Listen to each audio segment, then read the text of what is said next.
Oke sobat motekar ataupun jejak iput motekar. Nah kali ini saya membuat konten di kawasan Garut Cikajang ya. Kenapa saya membuat konten di Garut Cikajang? Karena di sini sangat sepi dan ini posisi bulan puasa. Jadi lamun dina sepi kira bulan puasanya udah nggak buburit. Udah pikiran lain-lain. Nah Bray, di belakang kita adalah salah satu gunung anu pernah ditaikkan ke urang baheula ke ngora taya nama. Karena orang naiknya semet dia lah.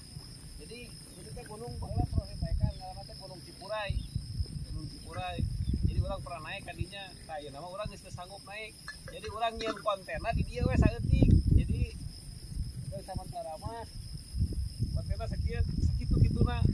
Pokoknya mah ikuti terus perjalanan iput motekar ataupun jejak iput motekar karena saya akan coba membuat konten-konten yang sangat natur ataupun alamnya. Nah, saya akan coba ntar explore di sisi-sisi gunung ieu aya salah sahiji cadas ataupun pegunungan-pegunungan yang masih alam.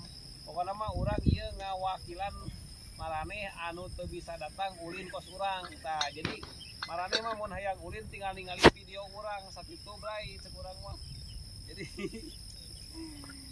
kiranya orang akhirnya nyokot video insert naon anu di explore ke orang. Pokoknya mah ikuti terus perjalanan iput motekar ataupun jejak iput motekarnya bray. Pokoknya mah ngeunaheun bray.